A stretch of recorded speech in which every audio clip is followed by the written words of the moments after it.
Hello students, हम लोग कर रहे हैं क्लास 12 केमिस्ट्री थर्ड चैप्टर और टॉपिक है प्रोडक्ट्स ऑफ इलेक्ट्रोलिसिस जो कंटिन्यू हो रहा है।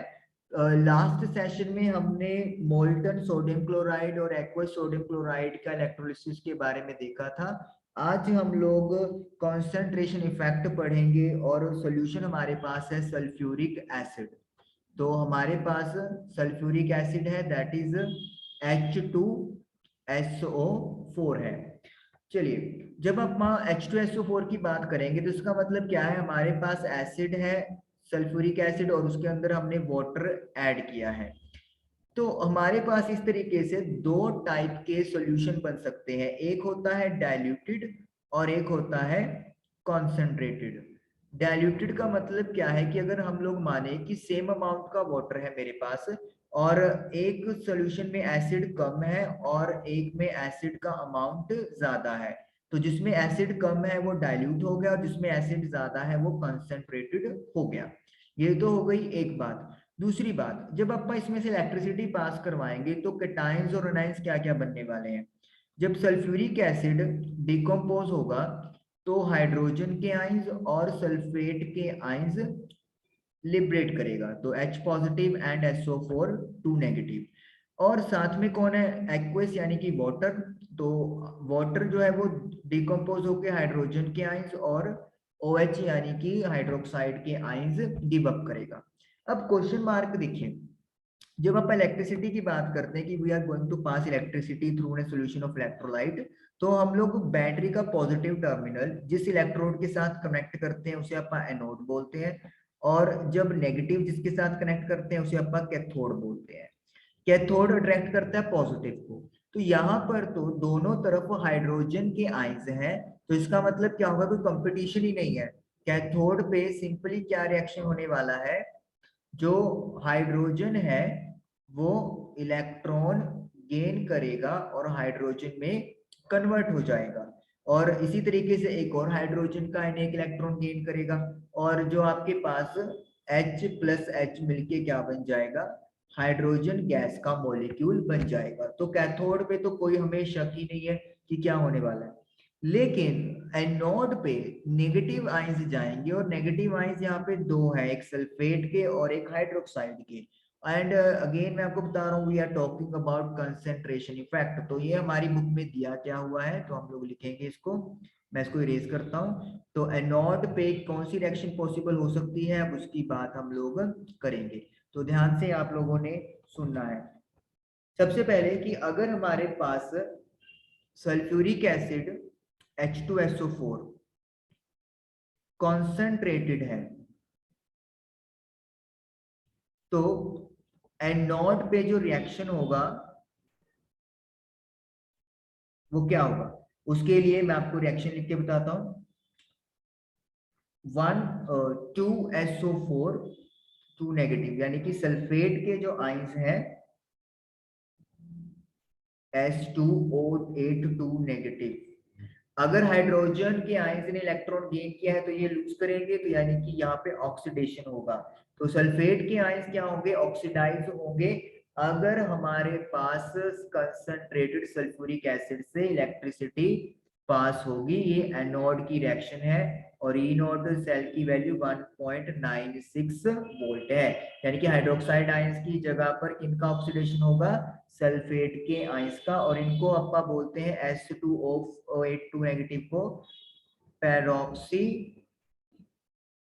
Die sulphate ions. तो ये सल्फेट आयंस है, ये पेरोक्सी डाई सल्फेट आयंस है। ओके, अगर अब अपने पास सल्फ्यूरिक एसिड का जो सॉल्यूशन है वो डाइल्यूट हो, मतलब अमाउंट कम है या फिर वाटर ज्यादा है, तो एनोड पे OH वाला रिएक्शन जो है वो जाएगा, और उसके लिए कंप्लीट रिएक्शन हम लोग कैसे लिखेंगे, वाटर है वो डिकम्पोज होगा hydrogen sorry oxygen plus H positive hydrogen के आयंस और प्लस इलेक्ट्रॉन यहाँ पर रिलीज होंगे। यहाँ पे बैलेंस करने के लिए हाइड्रोजन के 4 लगाएंगे, तो 4 इलेक्ट्रॉन रिलीज हो रहे हैं तो 4 इलेक्ट्रॉन्स आएंगे, और this is E naught cell is equal to 1.96 0.23 volt. तो इसका मतलब क्या हो गया कि कंसंट्रेशन के चेंज से आप लोग ये बोल सकते हो कि जो एनोड पे प्रोडक्ट्स हैं वो डिफरेंट चले गए। तो इसीलिए ये आपको एग्जांपल याद रखनी है एज इट इज, क्योंकि ये आपके एनसीईआरटी में दी हुई है। ओके, उसके बाद हमारे पास 3 क्वेश्चंस आ गए हैं इन टेक्स्ट, वो हम लोग क्विकली यहाँ पे डन करेंगे। क्वेश्चन नंबर 10 है 3.10, a current of 0.5 ampere, 0.5 ampere का करंट है, flows through a wire for 2 hours, 2 घंटे के लिए करंट फ्लो कर रहा है। How many electrons flow through the wire, तो नंबर ऑफ इलेक्ट्रॉन्स हमें पता करने हैं। बड़ा आसान है, करंट का फॉर्मूला क्या होता है, करंट का फॉर्मूला होता है Q अपॉन T। तो चार्ज का फॉर्मूला क्या हो गया, I into T, cross multiply होगी। जो टोटल चार्ज होता है उसका फॉर्मूला क्या होता है, number of electrons multiply by charge on 1 electron, that is E I into T. N calculate करना है, एक इलेक्ट्रॉन पे charge 1.6 into 10 the power minus 19 होता है। करंट है 0.5 एम्पियर, टाइम है 2 आवर्स, हमें सेकंड में कन्वर्ट करना है तो 3600 से मल्टीप्लाई कर देंगे। हम लोग यहाँ पे नेगेटिव नहीं ले रहे हैं क्योंकि हम लोगों को सिंपली यहाँ पे नंबर ऑफ इलेक्ट्रॉन्स निकालने हैं, तो इसीलिए उस कन्वेंशन को हम लोग यूज नहीं कर रहे। 0.5 को 2 से मल्टीप्लाई करोगे तो 1 हो जाएगा, into 3600, 1.6 into 10 the power minus 19 divide में चला गया।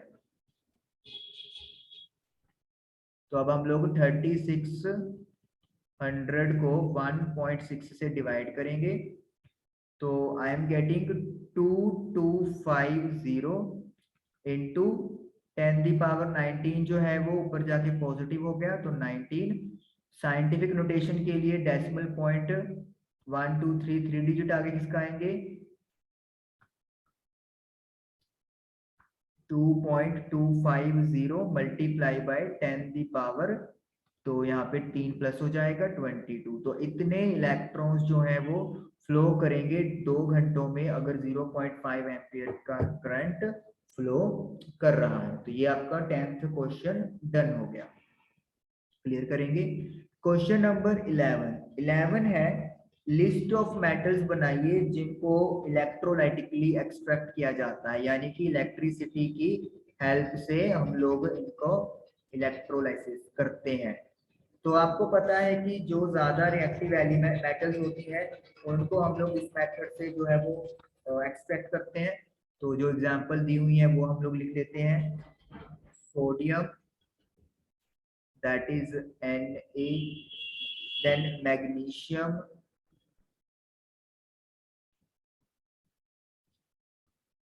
Mg, aluminium, air etcetera. तो ये आपकी एग्जांपल दी हुई है। तो ये वो मेटल्स हैं जिनको इलेक्ट्रोलाइटिकली हम लोग क्या करते हैं, एक्सट्रैक्ट करते हैं। ओके, नेक्स्ट क्वेश्चन है आपके पास 3.12, एक रिएक्शन दी हुई है आपको, Cr2O7 2 negative that is dichromate ions, hydrogen के ions plus 6 electron, 2Cr3 positive plus 7H2O। तो ये रिएक्शन आपको दी हुई है, आपसे पूछा है क्वांटिटी ऑफ इलेक्ट्रिसिटी बताइए।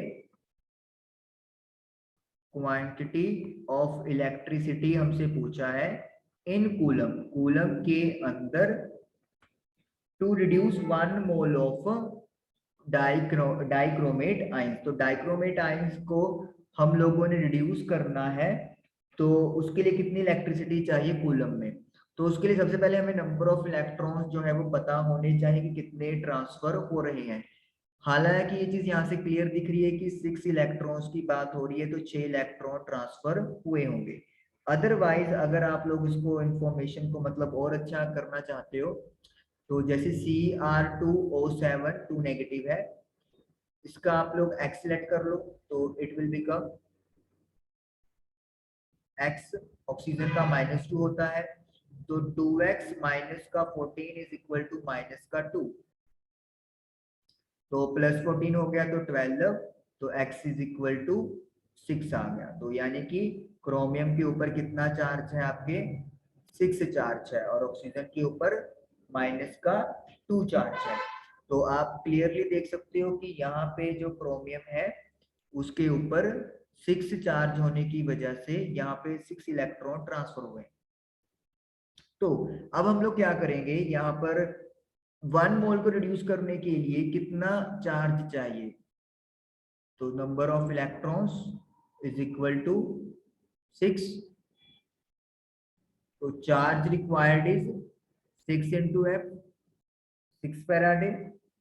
कूलम में कन्वर्ट करना है तो 1 फैराडे में 96500 होते हैं कूलम पर मोल। अगर आपको एग्जैक्ट वैल्यू याद हो, आई थिंक 96487 है, वो भी आप यूज कर सकते हो। अदरवाइज वो आपको प्रोवाइड करेंगे कि कौन सी वैल्यू आपने पुट करनी है। तो आई एम गेटिंग 579000 कूलम। तो इतना चार्ज है जो हमें रिक्वायर्ड होगा ताकि 1 मोल जो आपका है वो डिपॉजिट हो जाए। तो इस तरीके से हम लोग ये क्वेश्चन यहाँ पर डन करते हैं और आई होप कि आपको क्लियर हुआ होगा कि किस तरीके से हम लोग कर सकते हैं फाइंड आउट वैल्यूज। तो thank you for watching the video.